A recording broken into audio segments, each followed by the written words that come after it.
way, like all I say is pick up the phone. Yeah. Like that's fucking it right there, right? Yeah. Pick up the phone and like don't be a bitch, just pick up the phone, like drop a lot of value. Sounds good. What's going on? We got a special guest here. Halifax right now.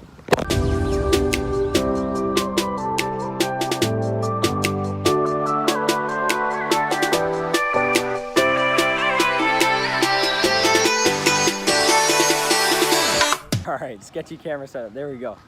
All right, well, just say who you are again. That's good. All right. So what's up, guys? My name is Uri, and we're here in Halifax with Quenten. We met up this morning for a coffee, and we're just talking business, entrepreneurship, just kind of like what we're working on, what we're doing, and just like a little bit more about me. So I just finished high school, and I'm gonna be focusing on my social media marketing agency, and then want to work on my personal brand eventually. Sick. And then grow up from there. All right, sick. So yeah, that's what he said. Like out here in Nova Scotia, we're in Halifax, Yeah, right? Halifax. Yeah, out here in Halifax. Came here last night. Instagram is fucking sick. He reached out to me, sent me a message, was like, "Yo, you're in Halifax?" I'm like, "Yeah, let's meet up." Within what, like less than 24 hours, Yeah. we're filming this just by Instagram. So powerful with that. But yeah, he's doing SMMA. He's just doing a whole bunch of entrepreneurship, and he's got a really sick story. After being with him in the coffee shop, I knew we had to record a video. So I want you to, if you can just explain to them kind of like your introduction and kind of your story of entrepreneurship, like condense it a little shorter, but explain from like when you came over as like an immigrant to Canada and how you went from there. Sounds good. All right, so in 2005, my family and I moved here to Halifax from Slovakia. And ever since then, my parents always pushed me to be the best at whatever I do. So whether that be school or anything else. I fuck with immigrants, man. Yeah. I fuck with immigrants you. because of shit like that. Yeah, and their main focus for me was especially school, just to get like a good job, a good pay, and like kind of like be a doctor or like a specialist dentist, something like that. But then I've always been like in entrepreneurship. So like my dad, he's an entrepreneur. He has his own company. He's a dental technician and has his own lab. So always around him since 2010, since he's been running that. My uncle also has a construction company back in Slovakia. So always been exposed to entrepreneurship. So with that, like, do you agree that like entrepreneurship, you're born with it? Not necessarily mean you're good at it, but it runs in your family, or it's like in your DNA, in your blood, whatever you want to call it?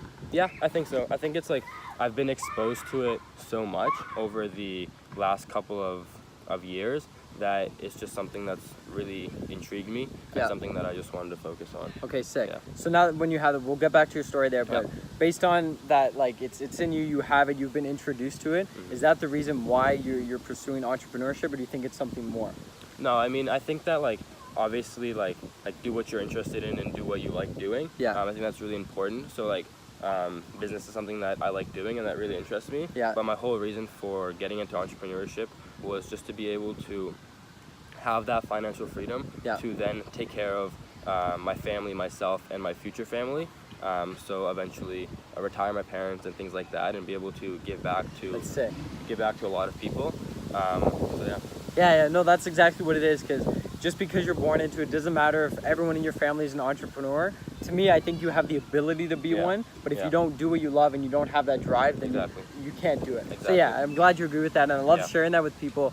And same thing works. If your family's not an entrepreneur, it doesn't mean you can't. You can be the first one in your family to be one, but the main thing is you have to have the drive, you have to have the passion, and you want to do. You have to know your why in order for it. Exactly.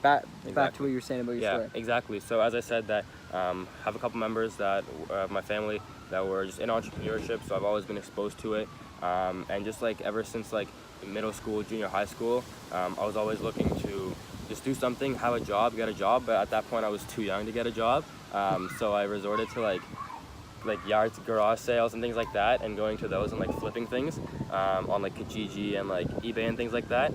So I did that, and then in grade 10, there's this thing here in Halifax, but they have it all over Canada as well. It's called Junior Achievement. It's the company. So sick. It's like their company program, and basically what you do is you get together with a group of friends from your school or from wherever, and then you're assigned like an advisor, and then from there you guys think of a company and then like a business plan basically, and then you start the company.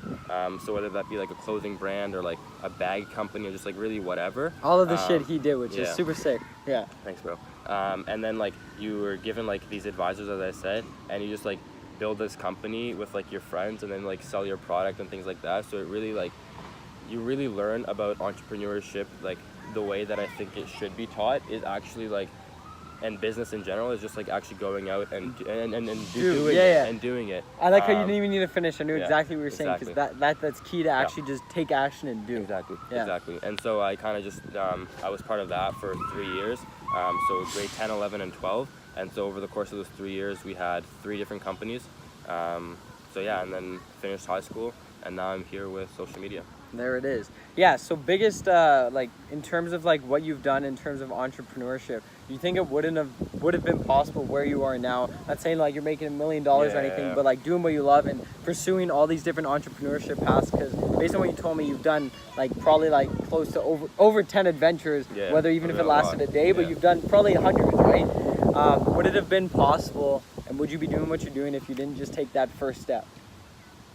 No, I definitely don't think so. Yeah. I think that like once you kind of like get your feet wet a little, and like addicting. Yeah. And like you get into it, and like things start clicking, then like it gets a little bit more and more, and then you want more, and then you want a little bit more, and it just gets addictive. Yeah, and it's like the ripple effect. Exactly. And the big thing is always people are always like, oh, like I really want to do this and I want to do that. I want to do this, and this. But if you don't do that first thing, you're right. Like if you don't get your feet wet, it won't continue, because as soon as you start, it is honestly addictive. And as soon as you get one idea and you take action on it, from that one idea you get like 10 different ideas, and from those 10 you get 100. Like it's so cool to look at it like that. And the biggest thing I always preach is take that first step. And with you, like I'm sure, how many times do you think you've stepped out of your comfort zone to like start doing what you're doing? Oh, so many. Right? Like just like cold calling in general. Like I was scared shitless to pick up the phone and phone a business owner, but like terrifying, right? Like it sucked. Like I just didn't want to do it, and like I was always like okay, so for example, I'll talk to you guys like just like my experience with cold calling. So like first I started like cold calling for social media, like for my agency, and I was kind of focusing on spas more so, and I just wasn't able to get on the phone with the decision maker, and the sales process kind of like a little bit longer than maybe some other niches.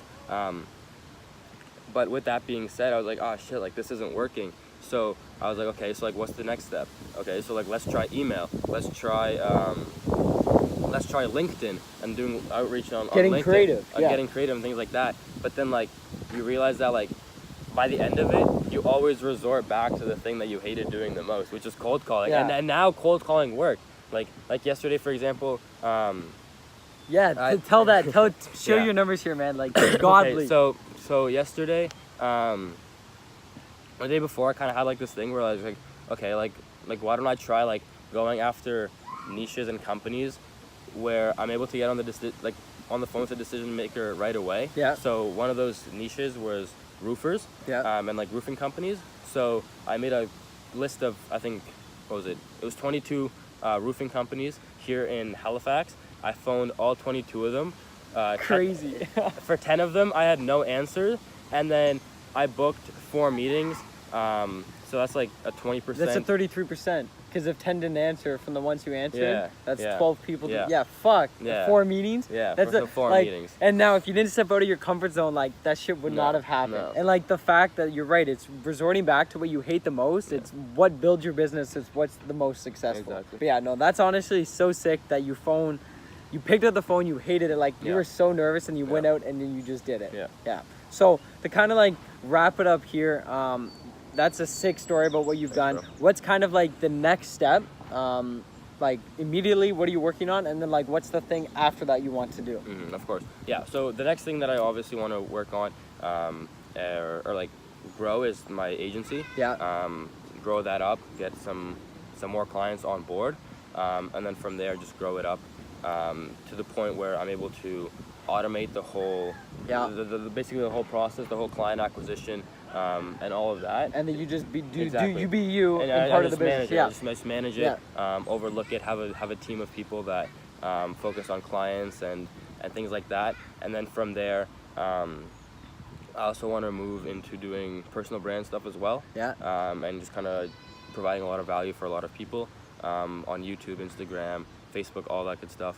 And then later down the line, once there's some capital, I want to get into cash flow. Like all I say is pick up the phone. Yeah. Like that's fucking it right there, right? Yeah. Pick up the phone. Exactly. So yeah, no, that's so sick that you have to do it. And the other stuff is a work in progress. I know with you, you're not expecting it overnight, which is super key.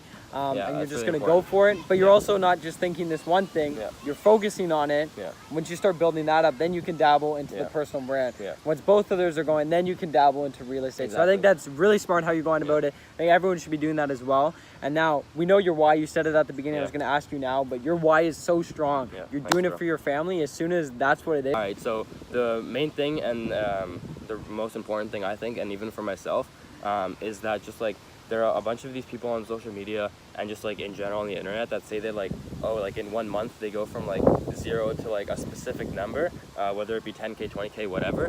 But like if you really look into how they did that, all of that work is from the previous months that led up to that 1 month of them hitting that benchmark, right? So you could go 2-3 months with making $0, and then all of a sudden in 3 months, that third month could be your biggest month just because you have all these meetings lined up, you've done everything right, and you just got momentum, and you have all these meetings lined up with the right people who are ready to buy at that right time. So I just don't want people to get discouraged, and that's even for myself. Like this is my 2nd month into it, and I just keep seeing these people like oh, in 1 month from 0 to 10K or whatever. But like I know that that it takes months to be able to get to that point. So I just want people just to stay positive and to keep pushing and really just stay optimistic about it, because eventually if you put in the right work and the right amount of work and do the things right, then it'll eventually come. That's what it's all about. All right, man. How is it? Do you pronounce it Yuri or Uri? Uri. Yeah. Shout out to Uri, all the way from Nova Scotia, Toronto, Nova Scotia Connect. This was super sick, man. Appreciate it. Definitely gonna be coming back to Nova Scotia. Sure. And thank you for dropping some bombs on this video here. All right. Peace out, guys. Make sure you do what you love every single day. You keep spreading positivity and you make shit happen. Peace. See you later, guys. Peace out.